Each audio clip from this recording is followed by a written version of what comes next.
그래서 제가 처해왔던, 이 미술계에서 처해왔던 현실 또는 저에 대한 사적인 이야기들로 시작을 해보려고 합니다. 그래서 제가 비평가로 어쨌든 선정이 돼서 또 자유발화까지 배정이 되고, 그래서 어떤 얘기를 해야 될까, 물론 프로포즈를 낸 것은 있었지만 고민을 하면서 되돌아보니까 뭐 대학원에서 공부한 시간들이 있긴 했지만 제가 미술계에서 일을 시작한 지 한 올해로 딱 한 10년 정도가 되더라고요. 뭐 공부한 시간도 있었지만요. 미숙하기는 했지만 어쨌든 학생의 신분을 벗고 미술계에서 뭔가 일을 해왔는데, 어렸을 때를 돌이켜보면 그 당시에는 뭐 개념조차 정확하지 않았던 뭐 막연히 큐레이터가 되고 싶다라는 생각으로 기획일에 좀 기웃기웃했었고, 그러다가 본격적으로 일을 시작하게 된 것은 뭐 대한공간협의회 또 대한공간 독립 프로젝트나 뭐 독립 기획도 해봤고, 또 갤러리, 박물관, 건축물, 미술, 장식품, 정말 뭐 그 경력을 영리하게 이렇게 관리하지 못했다는 생각도 들지만, 미술계에서 할 수 있는 창작이 아닌 그 외의 일들을 다양하게 했었구나라고 되돌아보게 됐습니다. 근데 그래서 내가 실제로 해왔던 일의 내용을 봤을 때는 그것이 제가 해오고 싶었던 어떤 것들이라기보다는 해야만 했던 일들, 그래서 기획이나 비평보다는 내가 아니어도 이 자리에 누구나 와도 할 수 있을 법한 그런 행정이나 사무에 관련된 일들이 더 많지 않았나, 그런 생각도 들었습니다. 물론 그 미술계를 포함해서 사회에 발을 내디딘 사람이라면 누구나 처음에 거쳐야 되는 과정이고, 또 그러면서 자신이 몸담고 있는 그 세계의 어떤 생리들을 좀 더 세밀하게 들여다볼 수 있는 과정들이기 때문에 뭐 그것이 불만이었다던가 불평을 토로하고 싶지는 않습니다. 다만 그런 하소연이라기보다는 그 지나온 시간들 속에서 나의 위치나 나의 역할이나 또 나의 정체성은 무엇이었을까 하는 그 고민들, 또 지금 이 자리에 비평가라는 이름을 달고 앉아 있지만 지금 이 순간에도 과연 여러분에게 나는 어떤 일을 하는 사람이다 라고 소개할 수 있을지, 그런 끊임없이 자문할 수밖에 없었던 그런 시간들이었다고 고백하고 싶습니다. 왜냐하면 제가 하고 싶었던 일이 분명히 뭐 있었는데, 그런 것들, 뭐 기획, 뭐 비평, 뭐 그런 것들이 나 스스로 나는 이런 일을 하는 사람이다 라고 당당하게 말을 할 수 있기보다는 나를 포함해서 내 외부의 것들, 또 자타가 공인하는 뭐 이 사람은 비평가야, 뭐 기획자야, 아니면 뭐 이론가야 라고 할 수 있는 그런 무엇이 딱 타이틀이 정해져야만 그런 일을 나서서 할 수 있다고 생각해왔기 때문입니다. 제가 지난주에 논문 심사를 받았는데 그 주제가 키르케고어를 가지고 썼던 관계로 이번 발표를 준비하면서 다시 상기됐던 문장이 하나 있었습니다. 읽어보면, 나는 무엇에 쓸모가 있는 것일까? 전혀 아무데도 쓸모가 없거나 어떤 일에도 쓸모가 있다. 그러니까 내가 몸담고 있는 미술계란 아주 특정하고 구체적인 세계에서 나는 과연 미술을 한다, 또는 뭐 미술 주체로서 어떤 일을 하고 있다, 이곳에서 나의 쓸모는 무엇일까? 그 해답을 과연 자족적으로 내릴 수 있을 것인가 라는 고민이었던 것입니다. 그래서 제가 오랫동안 동경했던 미술계에서 직접 일을 하는 순간에도 늘 이 미술계의 현실이 어떤 것인지 관심을 가져왔나 봅니다. 이번 비평 페스티벌의 개최 소식을 듣고 또 비평가 모집을 한다는 공고문을 읽었을 때 역시 동일한 맥락에서 어떤 두려움이나 또 걱정이나 주저함이 먼저 저를 압도했는데요. 난 이제 막 대학원을 졸업했는데 내가 뭐 비평 행사를 진행은 해봤지만 내가 비평가라는 이름을 달고 여기에서 뭔가 이야기를 할 수 있을까? 나보다 더 오랜 경력, 시간들을 거치면서 작업을 해온 그 작가분들의 작업을 가지고 내가 뭔가 말과할부할 수 있는 걸까? 그런 얘기들이 어떤 쓸모가 있을까? 유의미한 이야기를 할 수 있을까? 아주 여러 가지 고민들, 두려움이 앞섰습니다. 네, 그런 고민들을 솔직하게 제 또래 친구들, 이 행사에 또 같이 지원했던 다른 친구들하고 얘기를 하면서 이 비평이라는 말에서 감지되는 무게나 진지함, 그 깊이 같은 것들이 굉장히 크구나라는 것에서 기인한 두려움이라는 생각도 들었고요. 근데 그럼에도 불구하고 결국 제가 지금 이 자리에 있게 된 것도 바로 그 비평이 가진 무거움이나 뭐 깊이와 무관하지 않다고 할 수 있겠습니다.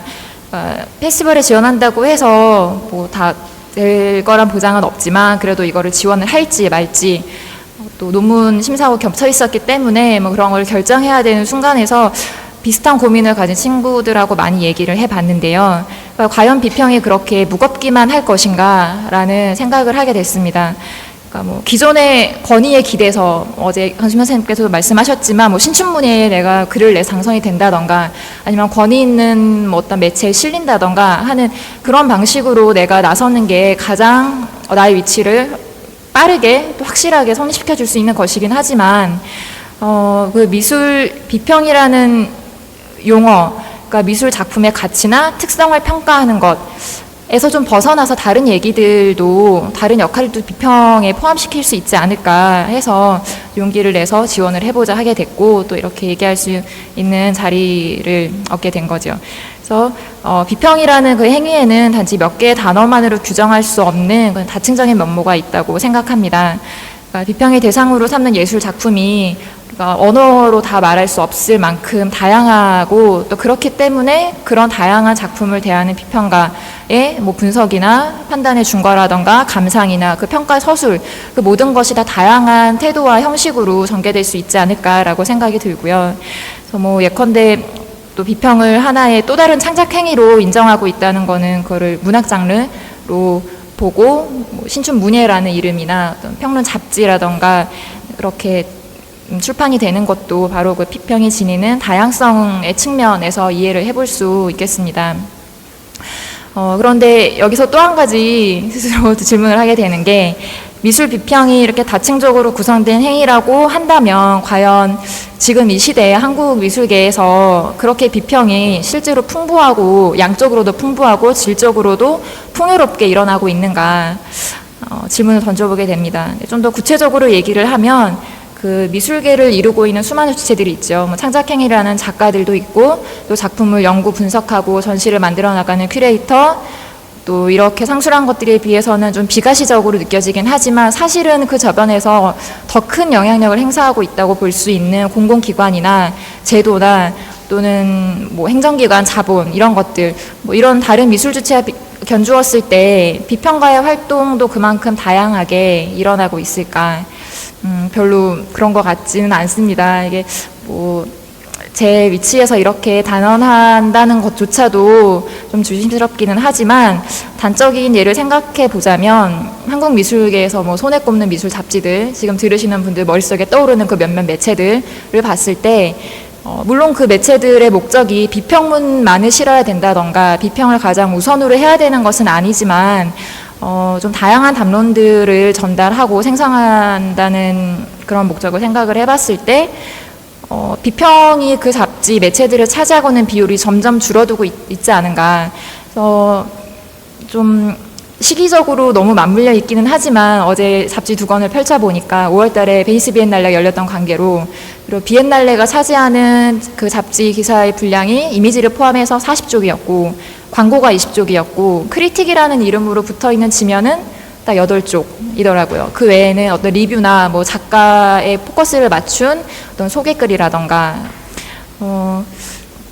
그나마 그 비평 꼭지를 차지하고 있는 비평 꼭지를 담당하게 되는 분들은 제가 일을 처음 시작했던 그 10년 전에 글을 실었던 비평가분들, 뭐 이론가분들, 교수님들 그 범주에서 크게 벗어나지 않는 반복적으로 노출되고 반복적으로 그런 기회를 가지게 되는 분들이 쓸 수 있는 꼭지인 것 같고요. 그 2권의 잡지에서도 마찬가지더라고요. 네. 물론 문학의 공기관이나 매체에서 또 젊은 비평가들을 발굴하려는 시도들이 없지는 않았습니다. 뭐 동방의 요괴들 같은 경우도 지금 이런 비평 페스티벌처럼 신진 작가와 신진 비평가들을 매칭해서 어떤 결과들을 끌어내 보려고 했고 또 신진 작가들 뭐 상을 주는 그런 것들이 있던 것처럼 신진 비평가들 대상으로 글을 공모해서 또 1등, 2등, 3등 상을 주면서 뭔가 그런 행사들도 있기는 했죠. 근데 어떤 식으로든 그렇게 비평에 첫 발을 내디딘 사람들이 과연 그런 활동들을 계속 지속해서 이어나가고 있는가 하고 추적을 해보면 그렇게 많지 않은 것 같아요. 그래서 30대 비평가의 부재라고도 감히 말할 수 있을 텐데 뭐 신진 작가들을 위한 지원이나 관심은 계속 이어지고 있는데 왜 신진 비평가나 이론가나 기획자들을 위한 기회 그런 장들은 그만큼 계속 지속적으로 이어지지 않고 있을까? 제가 생각하는 좀 아쉬움이면서도 문제점이라고 생각이 듭니다. 그 이유를 하나 생각을 해보자면 그 비평이라는 것이 가진 앞서 말했던 그 무게가 지식의 문제로 환원이 되기 때문에 적어도 어떤 대상을 평가하고 가치 판단을 하고 그것을 언어화할 수 있고 또 공표할 수 있으려면 그것이 일정 수준 이상의 식견이나 명성이나 경험이 전제되어야 가능한 것이다 라는 그런 인식 때문이 아닐까 생각해 봅니다. 근데 저는 비평이 꼭 그렇지만은 않다. 그래서 작가와 작품에 대해 그 각자가 가진 나름의 접근법으로 다양한 그 작품을 감상하고 또 자신의 나름의 독법으로 글을 써나가는 것, 그것도 비평이라고 얘기할 수 있지 않을까. 그래서 결국 비평의 행위에는 지식이나 경험의 기준으로 모두 환원할 수 없는 또 다른 자질도 분명히 중요하게 작용을 한다라고 생각을 합니다. 뭐 섬세한 비교는 아니겠지만 아트씬을 구성하는 가장 대표적인 주체인 작가와 비교를 하자면 뭐 작가는 스스로 나는 작업을 하는 사람, 그래서 나는 작가야 라고 말했을 때 그 자기 정체성의 표명을 제3자가 부정하는 경우는 별로 없죠. 작가라고 하니까 작가라고 보통 인정을 하고, 근데 과연 어떤 사람이 나는 비평가야 라고 얘기를 했을 때 먼저 들이밀어지는 잣대는 저 사람은 진짜 비평가인가? 진짜 비평을 제대로 하는 사람인가? 라는 뭔가 그런 수많은 재단하기 위한 잣대가 들이밀어진다는 것이죠. 그래서 그 잣대를 조금 유연하게 또 그 잣대의 종류도 좀 다양하게 해볼 필요가 있지 않나 생각합니다. 그러니까 많이들 하는 이야기고 그래서 이제는 조금 식상하게 들릴 수도 있는 그런 동시대적인 사유일 수도 있을 테지만 비평을 조금 더 유연한 행위로 바라볼 수 있는 두 가지 관점을 말씀드리면서 제 발언을 마치려고 합니다. 첫째, 저는 비평이 어떤 작품의 표면에 드러난 것을 포함해서 그 이면에서 움직이며 또 작품을 바로 그 작품으로 만들어내는 다른 것들까지도 다 포함해서 읽어내는 작업이라고 생각을 합니다. 그러니까 이것은 작가의 손에서 떠나온 작품을 새롭게 다시 읽는 시도라고 할 수 있는데요.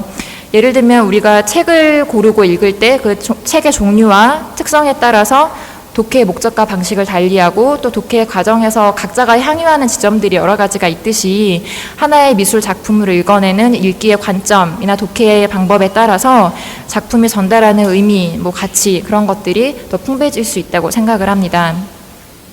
또 두 번째로 비평은 작품을 비평가의 언어로 번역을 하는 일이라고 생각을 합니다.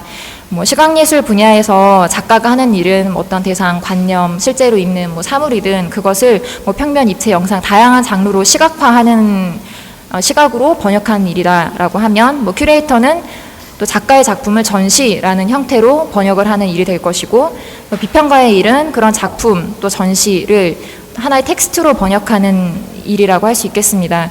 그러니까 이 번역의 과정에서 그 작품의 기표만으로 다 말할 수 없었던 것이 새로 말해지기도 하고 또 전시나 전시관이라는 특정한 장소나 시간, 맥락 안에서 그 작품이 지닌 물성, 재료와 시각 그런 이미지가 아닌 비평적 언어로 다시 쓰여지는 일이 될 것이죠. 나아가서 그 비평문의 독자가 그 텍스트와 새로 관계를 맺을 때 다시 또 새로운 언어의 행위가 이루어질 수 있다고 생각을 합니다. 비평이 읽기와 쓰기라는 이중의 작업으로 이루어진 것이고 또 이것이 누군가에게 읽혀질 것이다를 전제로 한 행위이기 때문에 분명히 전달이 가능하고 독해 가능한 수준의 글을 써야 한다는 또 그런 소양을 비평가라면 가지고 있어야 된다는 것은 뭐 당연한 일이라고 생각을 하지만 또 새롭게 읽기, 또 다시 쓰기라는 관점으로 비평에 접근을 한다면 지적인 능력과 기술적 탁월함보다 중요한 소양의 어떤 참신함이 아닐까 생각을 합니다.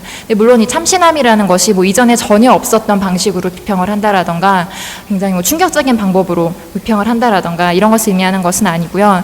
그 감상과 더불어서 작품과 예술의 가능성을 현실 속에서 좀 더 확장해 나갈 수 있는 그런 일을 지속적으로 해나갈 수 있는 그런 의미의 참신함으로 이해해 주셨으면 합니다. 뭐 저에 대한 뭐 사적인 얘기를 간단히 하고 또 뭐 미술계에 대해서 나름 조금 호기로운 뭐 비판과 함께 뭐 비평에 대한 얘기까지 왔는데 이것이 앞에 제가 잠시 인용했던 그 쓸모에 대한 문제, 그러니까 이 미술계에서 나라는 사람의 쓸모 또는 비평의 쓸모, 그것이 꼭 어떤 특정한 목적을 가진 유용성에 대한 이야기라기보다는 좀 더 넓은 의미에서의 쓸모에 대한 고민을 말씀드렸다고 정리를 하면서 제 발화를 마치겠습니다. 감사합니다.